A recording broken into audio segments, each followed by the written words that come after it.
Welcome to the Interior Design Podcast. I'm Hayley Roy, a commercial interior designer with a passion for creating beautiful functional spaces. Over the years, I've worked on a variety of projects and I've accumulated a wealth of knowledge, which I'm excited to share with you. I started this podcast because I believe in the power of interior design. So much of what we need to know as designers, you won't learn in a classroom. Whether you're an aspiring designer, tackling your home project, or a seasoned pro, this podcast is for you. Season 2 is here and I couldn't be more thrilled to kick things off with some fresh energy and exciting changes. This season, I'm joined by not one, but two incredible co-hosts, Hannah Denny and Scarlett Mallet. Together, we're diving deeper into the world of design to bring you more perspectives, lively debates, and all the tips and tricks you need to thrive. We're here to offer practical advice, discuss the latest trends, and give you unfiltered, real-world insights. Expect honest conversations, a bit of humour, and maybe even the occasional strong opinion and language. Remember, if it's not fun, we're not doing it. And if you're a sound editor looking for a fun collaboration, let us know. We'd love to have you on board. Thanks for tuning in to Season 2 of the Interior Design Podcast. We are live at the HRC show, and we have got our beautiful stage that we've designed. Our stand is over there. So I'm Hayley Roy. I'm Scarlett Mallet. And I'm Hannah Denny. And we work at Harp Design. I'm a commercial interior designer and project manager. I am also a commercial interior designer and a project manager. And I am executive assistant designer and project manager. We've all been designing restaurants for years, haven't we? I've been designing restaurants for 20 years. And you guys have all got experience as well. And we were just talking about it when we were saying that one of the things that we bring is that we all have experience in hospitality as well. And that's such a really important thing as a designer. Key element. And I've worked with loads of interior designers who've not had that experience and they just don't get it. Yeah. So it's one of the things that we bring as a team, isn't it? Yeah. What kind of hospitality experience have you had, Hayley? Well, all of my family have worked in hospitality at one point or another. My mum's a chef, my sister's a chef, my grandparents and my auntie have run pubs. So I've kind of been brought up in the industry really, and always being a waitress somewhere. And then I worked on super yachts. Yeah. Okay. So how about you, Sky? I have worked in a number of bars and restaurants that were quite like a small business. Like there was only, for instance, one of them in a little village.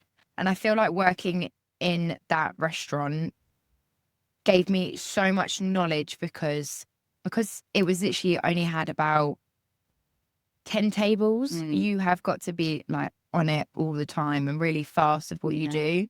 So working in that industry, and especially in a really small business, I feel like gave me so much experience. What about you, Hannah? So I used to be a wedding and events planner. So we worked in lots of different venues and marquees and hotels and everything. So I feel like I have got the knowledge when it comes to actually the running of things and what works and what doesn't. So then furniture manufacturing, and then here we are today. So. And I've got a business degree and I've always run a business and I love the whole return on investment aspect of the design. So, don't specify putting really expensive stuff because you're never going to pay for it. No. And the whole idea of running a restaurant is to run a business to make money. So exactly. I love it. So Fun fact. This is our fun fact of the day. The National Restaurant Association estimates a 20% success rate for all restaurants. About 60% of restaurants fail in their first year of operation and 80% fail within 5 years. That's a huge amount. I feel like working as an interior designer and working in this industry, I feel like that isn't too surprising for me. I feel like, especially imagine that percent rate when COVID came about, like... Oh, God, yeah. A lot of people went busty COVID. Yeah. I think a lot of people think it's really easy. Oh, and it's not. It's really hard work. And you've just got to have it with people. And you've got to get it right. Yeah. And the staff aspect of it is really difficult because, there's loads of staff issues with the hospitality industry at the moment. Getting and keeping the right staff. And there's so many aspects to it. But what we're trying to do today is we're trying to change that. Yeah. We want to help. more restaurants succeed. Yeah. So what we're going to do is we're going to teach you how to design a restaurant and some of the secrets that we can share with you. So, restaurant, brand, and interior design.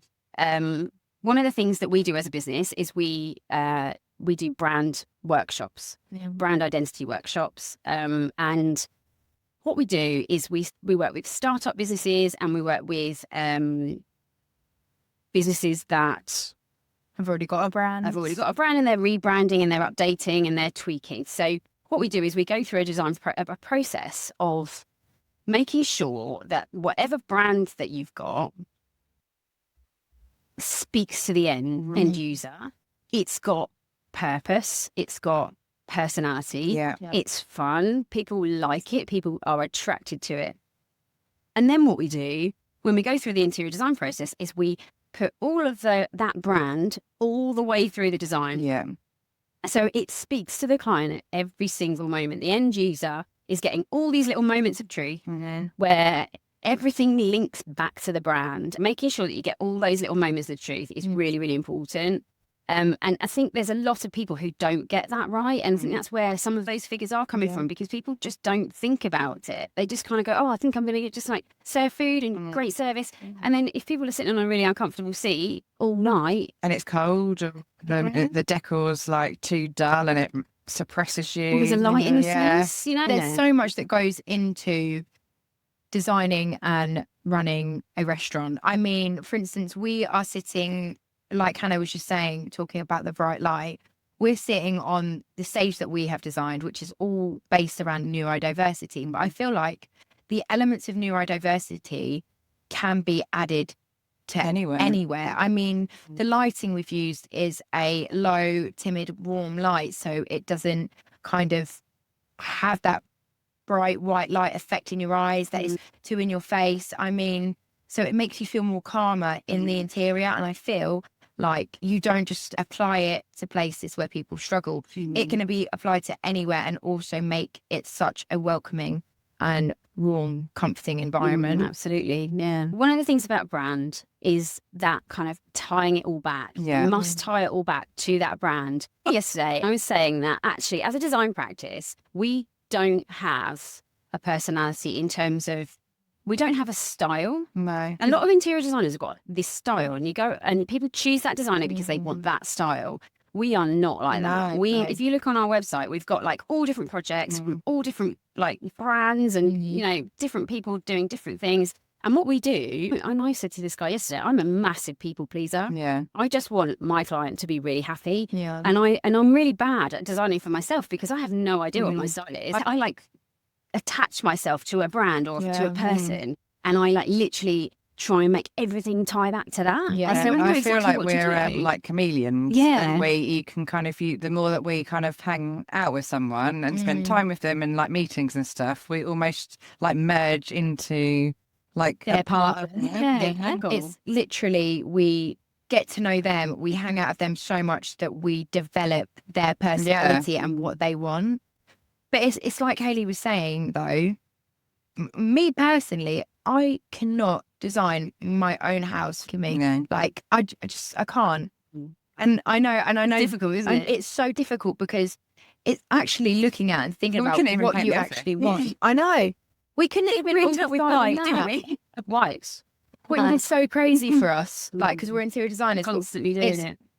You constantly do it, and you cannot decide. What's the first secret then? What are we giving So away? I think if you're designing a restaurant, you start off with sitting down and really analysing what you're doing. Yeah. Who's your market? What are the words that describe your brand? Yeah. Like, have you got a logo? If you have, does that logo really speak to the people, or that name really speak to the people that you're going to be serving? Yeah. Do you want that logo as like a really big feature throughout the interior, or do you want it kind of as a footnote in a way? Yeah, Like, absolutely. You know, it might be the interior speaking, but you start off really analysing and you ask yourself a lot of questions. Who are we? to be or not to be? That is Yeah, the good question. So you write down a list of lots of words, who you are, what you want to be. Then you write down another list of all the words you do not want to be. And you make sure that everything you do, it falls into the to be category. Yeah. And what happens is that creates a business plan. That is, who are we? What are we going to do? You just have to write down lots of words.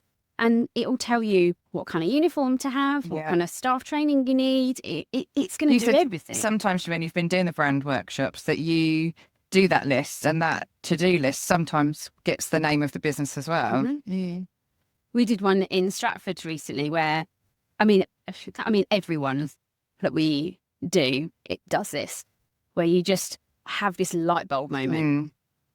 In the middle of the brand workshop, you're like, yes, that's it. If you're looking for a logo or a name of a restaurant. And I've done it myself. I started up a business with Cheryl when she did Rebel Designs. And we sat down and did the branding workshop with with a bottle of wine. And it was just so good. And you always come out of that branding workshop really pumped because you've got that brand and you know who you are when you're walking out the door. It's fantastic.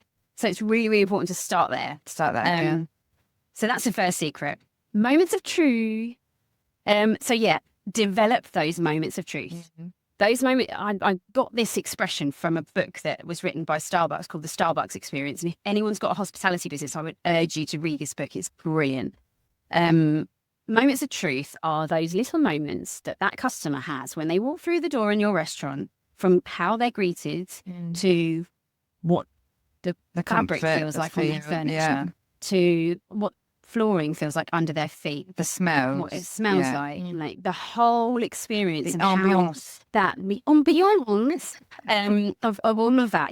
But it's moments of truth, and it's all about creating those moments of truth. You can make those moments of truth happen. If you're owning a restaurant, all you have to do is focus on that to get every single moment that person is in your restaurant to really buy into what you're doing, and it all has to link back again to the brand. I feel like them moments of truth are really important as well for someone to remember the restaurant. For them to, for instance, have a specific food or go into a different place and go, this feels, or like the atmosphere or the smell is exactly like that place. It's making your restaurant be known and like making people remember it. I feel like it's such a key element. A lot of people will not know what it is, but it won't brings them if back. Something's wrong, it won't feel right. It might be we'll walk into a restaurant and we can see it, you know, we know what the recipe is to build it, but most people will just go, didn't really like it. The food was okay, it just doesn't feel right, you know, and that's why. It's because something isn't lining with the brand. It's really important about branding and getting to know someone.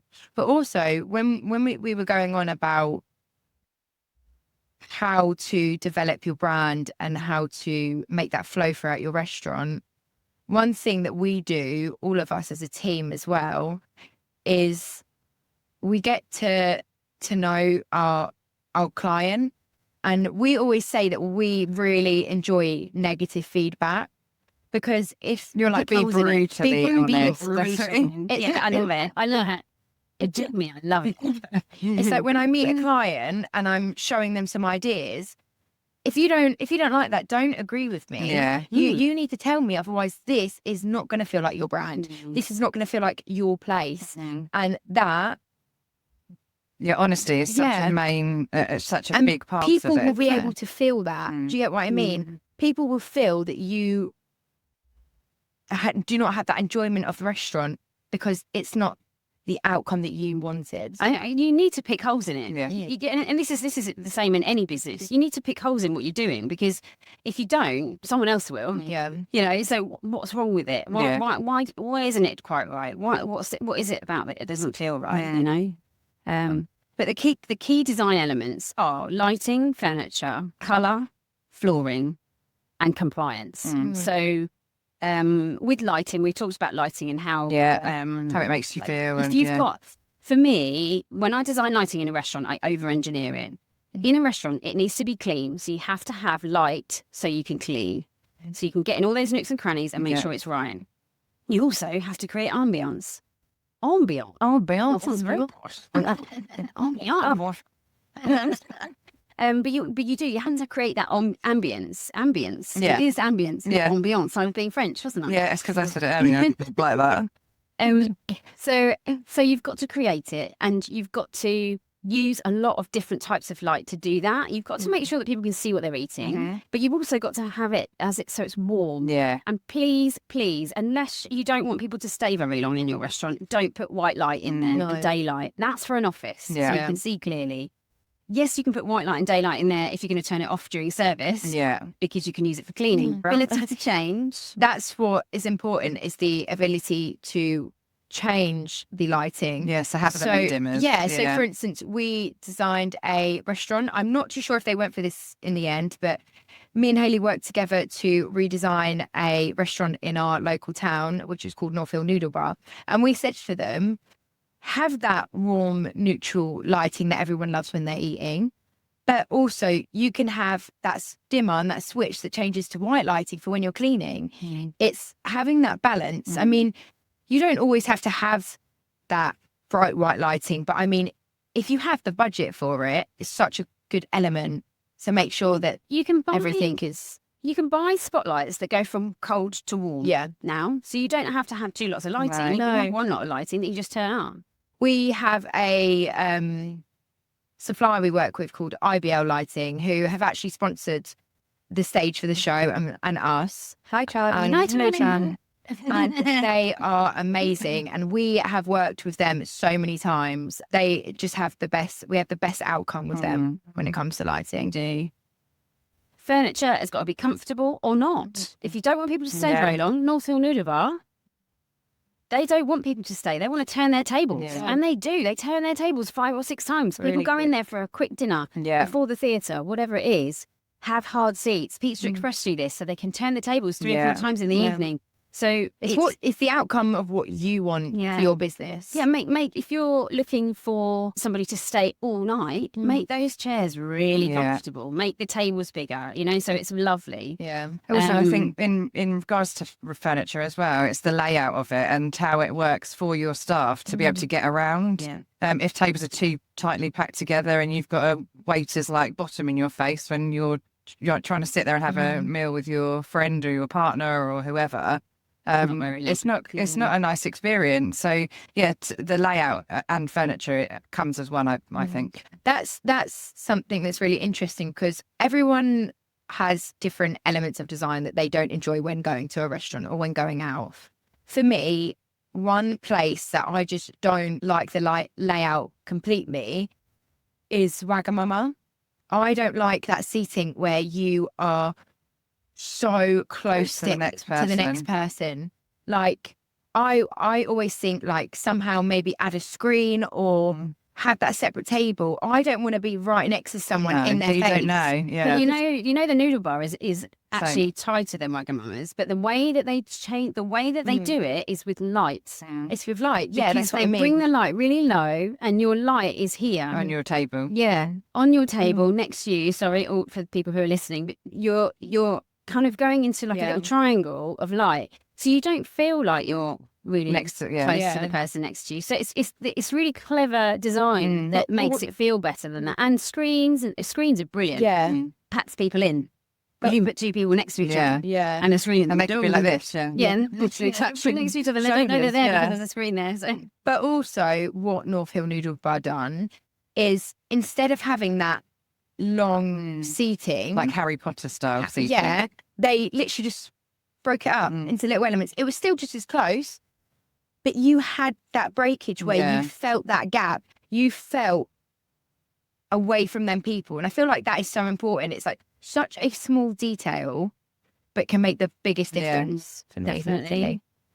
Colour. Look into the psychology of colour when you're looking at doing your LRVs. branding So and all your important. colours. Yeah, absolutely. LRVs, it comes under compliance as well. So we've got another podcast on LRVs with Dawn Scott from Dulux, which was really informative. But it's just about making sure that anyone who's visually impaired can navigate. So to do that, you have to have floors and walls and ceilings that are contrasted accordingly. Yeah. And the LRV podcast can educate a bit more about that one. I'm not going to go into it now, but But that kind of thing is really, really important. But also the psychology of colour around your brand. So you might have a brand that's a certain colour, but also, but your interior is really important as well. So building your brand, so you've got those secondary colours as well. So you might have a green logo, but you might have blue, orange, and yellow in the secondary colours. Yeah. You And don't make have to those use rules. that logo as your colours everywhere, do you? Yeah. And make those rules for yourself in everything you do. So marketing and everything. We're going to get kicked off here in about 8 minutes. So we need to fasten up a bit. And compliance. We've got building control now. The Building Safety Act has come in recently, so that's all a bit of a problem. One thing that whenever I say to someone, I constantly get asked this question. Whenever I say to someone, "Oh, I'm an interior designer," they go, Kate, sir. "What is the first thing you design? Have you got a base?" And I'm like, I used to say that it was flooring. And then I would say, "Oh, no, it's the paint colours." But I actually don't think you have a base at all.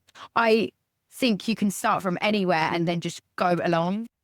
I'm really sorry to interrupt this, but unfortunately, the rest of this recording didn't work. So what we're going to do is we are going to record the rest of it in the studio. Hello, welcome back. Hannah and I are in the studio now because we had a few technical problems at the HRC, so we're going to finish off. We are. Sorry about that. Sorry, Scarlett's not here. She's on holiday. She's sunning herself, isn't she? Yeah, we miss you, Scarlett. Miss you. So where were we? We were talking about two design elements. Mm-hmm. So we talked about hard seats in restaurants. Yes. And how that creates an environment where people move their butts out of the seat because they're not comfortable.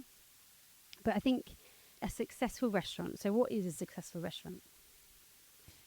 Well, it depends, doesn't it? I think that it all comes down to service, the aesthetics of the place, the environment and how it makes you feel. And obviously the food has got to be wonderful. I think there's three. There's like your environment, the food, and the service. Yeah. Or food or drinks or whatever it is you're serving. So I think that then, and somebody to run the business. Yeah. Who can run a business and knows how much to charge and everything else. And I think that will then make you successful. But in terms of design, so we've only got the control of the aesthetic. Yes. But if you've got nice aesthetics, you get nice staff. Yeah. Because it's a nice place to work. Exactly, yeah. And if you get nice aesthetics, people just feel better when they walk in. So with the lighting, if you've got a light shining in your face. Yeah. We said that, didn't we? Yeah, and actually we went for lunch, didn't we, the other day, and there was a spotlight right in my eyes, and I was like, "Oh, this isn't very comfortable." We and were then in Dishoom. yeah, I was really surprised, you asked you asked to move tables, didn't you? And I was like, "I'll be fine. I'll put up with a migraine." I actually just wanted to see another part of the restaurant. We went in Dishoom the other day. We did. Nice. It was That's lovely a food. successful Yeah, restaurant. food was amazing, and the queue out the door as well. At what time was it? About 3:30 on a Tuesday. So they're definitely doing something right, aren't they? Yeah, definitely. I love their interior design. It's just there's just so much of it. Yeah. It's just a lot going on. A lot going on. Yeah, lots to look at on the walls and stuff. I think that's what it is. It's with the aesthetics. It's about making it interesting. So another thing that's really important is colour and what that psychology of the colour means. So, like, if you put dark blue walls and make it really oppressive, people aren't going to want to stay. No. That's to make it really in keeping with the brand and make people feel like they're really welcome. Yeah. I think you can do that with an interior. Yeah, definitely. And with people like to be told what to do. So I always use things like flooring to designate certain areas. I like using chevrons to direct people in and out. Secretly as well. So just a slight colour change that's like, oh, okay. Or just the direction of the flanks. That's quite cool. And people, wayfinding. If you can't see the toilet sign in the majority of the restaurant, you're doing something wrong. Yeah. You need to be able to use the toilet. and find out where it is quickly straight away, without having to ask. Like people have to ask where the toilet is. It's a pain in the arse, and it's taking up your staff's time when they should be looking after the tables. clientele. So that's important, really important, and compliance. Yeah. So tell us a little bit about compliance. Like what is included in that? You know, sometimes we have to get building control involved. So what would they be looking out for? So if you're doing a restaurant refurbishment, and you're rewiring lighting, or you're moving a wall, or you're doing any kind of substantial refurbishment, you do need to have a building control sign off. So that equates to either speaking to the council about one of their building control officers, which is slow, or you can use an independent building control officer, which is much faster, but it's a bit more expensive. But it's a lot easier to do that because you can get advice and things like that, and you're not kind of waiting. So that's really important. The other thing that is important is CDM. Yep. So construction design management, the law changed in 2015. So whenever you do a construction project, you must, with more than one contractor. So if you're employing a main contractor and they're doing everything, and they're designing it and everything, that's fine. That's what they're taking on, the principal designer role and the principal contractor role. The moment you use more than one contractor, i.e. you're having fitted seating put in by one company, and you're having the walls painted, and you're having electrical work done and things like that, you need to have one person who is responsible for that, the main contractor. And you need a principal designer. So if the main contractor aren't designing it, you need to have a principal designer, or as a client you need to take on that role, and you need to understand what that means. And sometimes I help my clients perform that role by giving them some information about what they need to do, but really you should have somebody who really knows what they're doing in construction if that's not what you do every day. So CDM is really important. We did a podcast about that, didn't we? We did, Jonathan Renting. So if you want more information about this, then you can listen to that. Absolutely.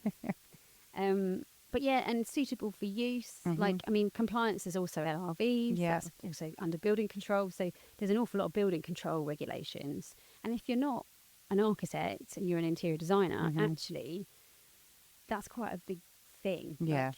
Interior designers aren't taught all of that at college. So it's really important that you understand where to find the information. And we did a course, didn't we, back then the law changed in 2023. So BSA, Building Safety Act, principal designer is now a different thing to senior principal designer. So it basically means that you've got to make sure, if you're the principal designer, you've got to make sure that building is building control compliant. So it is just about knowing where to find the information. You can't possibly remember the entire building control. I don't know, you do quite a good job. No, I don't. There's always something. But it's like you can't remember the whole. It's a massive book. Like section M is just about accessibility. There's lots of different letters. And in the alphabet, and in the building control regulations, but it's about making sure that you're just, if you don't know, go and find out. Let's have a podcast about building control. If anyone wants to hear it, please let me know. But it's suitable for use is quite important. So things like one of the things that I was talking to a project manager about when we were in Greece was she was having an awful lot of designers who are not specifying the right fabrics on chairs and seats. So you really need to have like 100,000 rubs on a seat where there's a heavy use restaurant. If you're using a fabric, if you don't want to refurbish it every 2 or 3 years, you need to have really tough fabrics. You need to be really mindful about what you're doing. And having a faux leather on the seat is really, really, really good for return on investment, because you don't have to change that very often. You can wipe it. If someone spills red wine over it, you just wipe it off with a damp cloth. So that kind of thing, and making sure everything's got the right fire ratings. I mean, there's a lot involved. And it takes years to learn it. So there is a lot. So compliance. There you go. Science. So the next thing we wanted to talk about was the rise of immersive dining. This makes us excited. Oh my doesn't God, it? I love it. I literally, every time I go out now in my family, I go immersive experiences here. You did the Minecraft one, didn't you? Yeah. Oh my God, Minecraft in London. Mm. Yeah, the Minecraft experience is brilliant. If anyone's got kids who like Minecraft Yeah. or not, or who just wants an experience, it is like playing a computer game. Yeah, But but you're you're in in the computer game. It's amazing. My husband just laughed at me. And I was just like getting really excited with my 10-year-olds going. "Ah." But it's like, it's just all about, it's all about that experience. It's Yeah. all about having, and people love having a different experience, like having something new. Exactly, and I think especially with COVID and we went into lockdown and everyone kind of missed out on that and missed out on doing things and seeing people. So I think, yeah, it's definitely on the rise, isn't it? My son, he's 6, he wants to go to the Titanic immersive experience in London. Oh, is there a Titanic? Yeah, so it starts like in the middle of July. So we're talking about it. All he wants to do really is he wants to put his hand in they've got like a bucket of how cold the water was, and he basically just wants to touch that. So That I'm not motivates sure you both? exactly. Sorry about the pun there. Yeah. I didn't mean to do that. I liked it. But yeah, we've been to a few, haven't we, recently? What did we do? We Christmas did party. Yeah, we did the Christmas party, 58th Street. What was her name? Belle Livingstone. Oh my God, that was amazing. That was and she so wouldn't let us good. take photos. I know. I was so gutted. So people just won't believe us that how amazing it is. But I get emails from them still, and they're still running tickets. So definitely recommend it if you're up for it. Oh, it's amazing. Mm. And the food was great as well, wasn't it? And service and everything. It kind of ticked every single box. We did the post office, didn't we? There's another one as well. I think there's maybe 2 more in central London.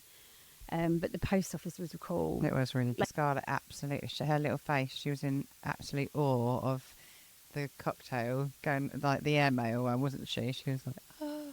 And he said, how many packages do you Yeah, want to that's pick up? right, yeah. Or post or drop off or whatever. But it was funny because it's like all set in the 1940s. They've all got an accent. Yeah. They were American. Are they American? Yeah. And it's like designed like a speakeasy. Yeah, it So was it's really like a good secret fun. bar. And like even the toilets were nice, weren't they? They had different toilets and everything. So yeah, just they're really good fun, aren't they?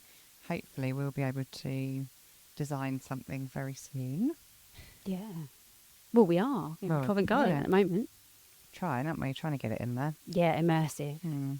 So what we're doing at the moment in this restaurant in Covent Garden, the secret restaurant that we're doing, is we're trying to get an immersive experience where we use video on the walls and ceilings and sound. It creates an immersive dining experience, Yeah. so you feel like you're in somewhere. Mm-hmm.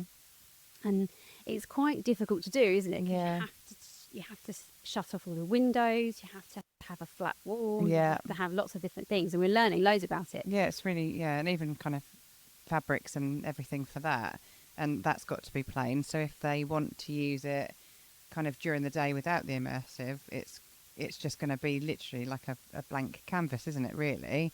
So Yeah. we're trying to discuss We're sort of weighing what up. to do. Yeah. And budget as well. And it's going to cost, I reckon, at least 50 grand to get all the equipment in Yeah. and the content Yeah, for it as well. But exactly. one of the things I love about it is once the equipment's in, the content is like, it's like changing the interior design of your restaurant. Yeah, Like, whenever you want to. whenever you want, Yeah. or whenever you can afford to do it, or to create a return. Yeah.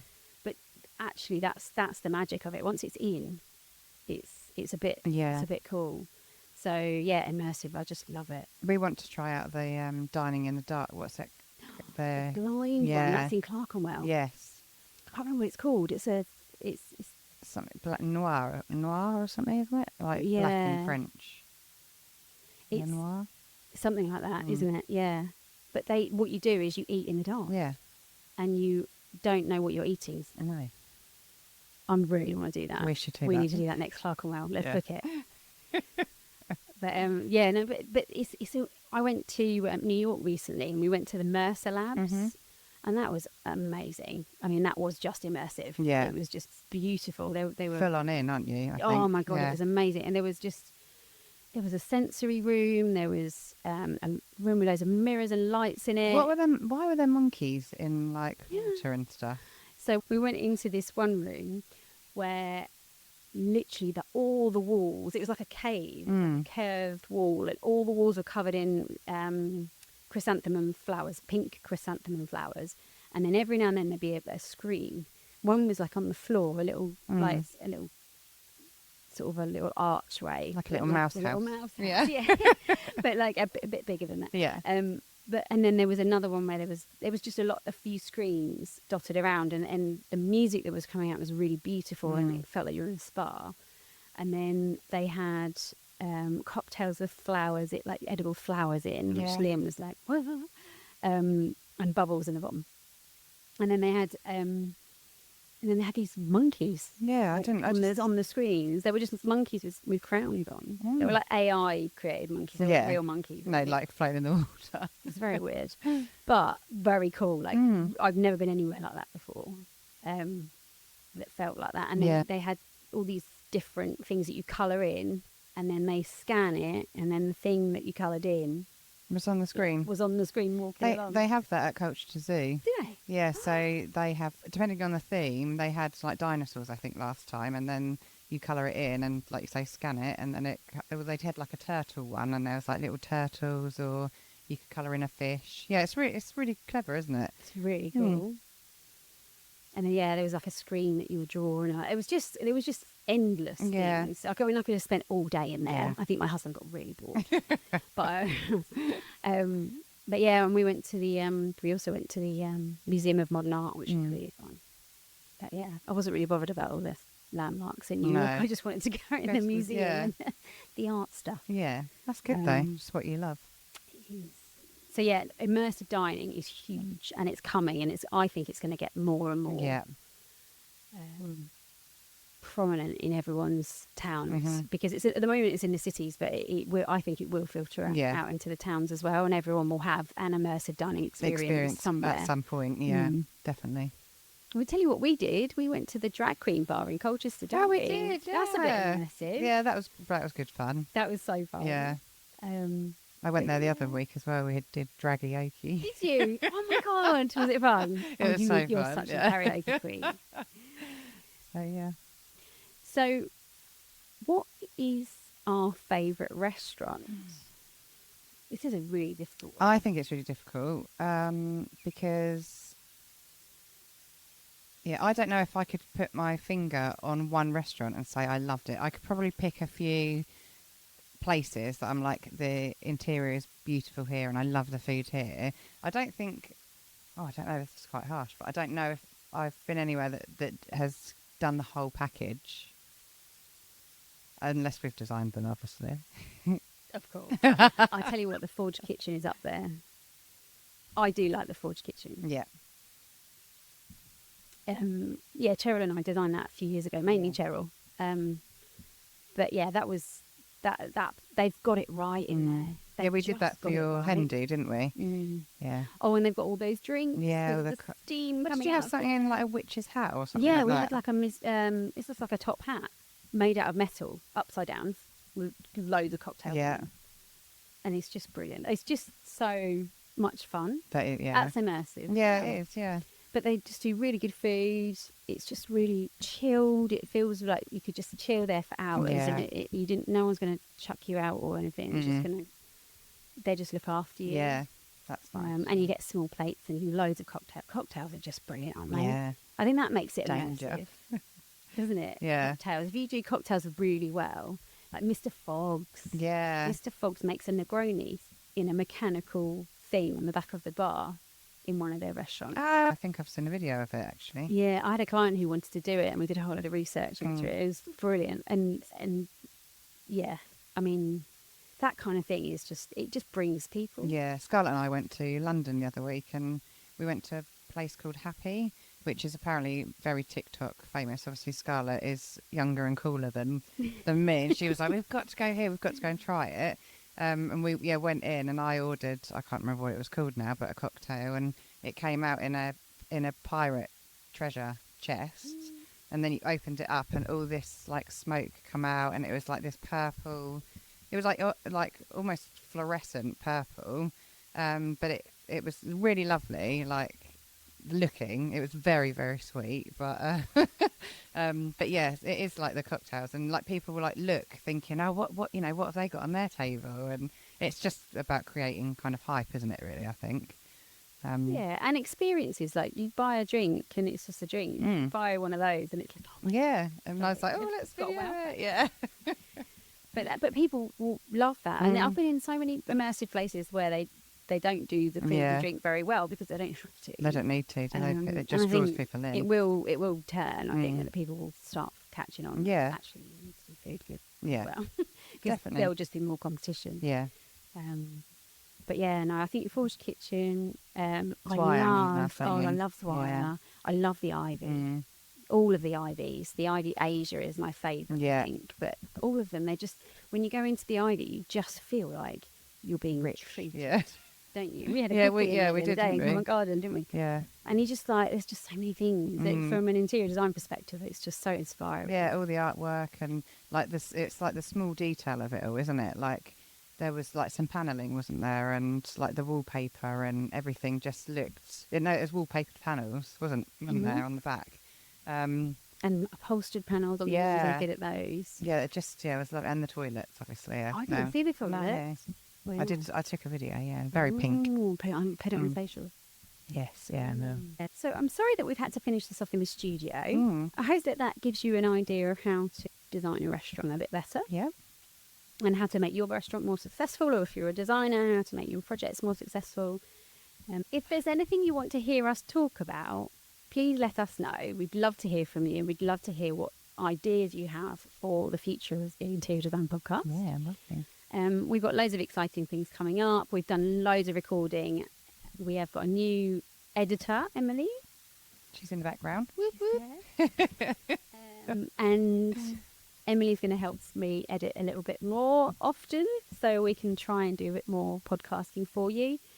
And if you like this podcast, please subscribe and share it with anyone who you think might find it interesting or useful. Our socials are interiordesign.podcast. We're on Instagram and Facebook and YouTube. So if you can't see us and you want to see us, come and watch. Crack on YouTube, go and subscribe on YouTube. If not, carry on Spotify. We'll keep talking. Yeah, come and check out our lovely skirts. Thank you very much for listening. Thank you. And we'll see you next time. Bye. Follow us on socials, interiordesign.podcast. Thanks for listening.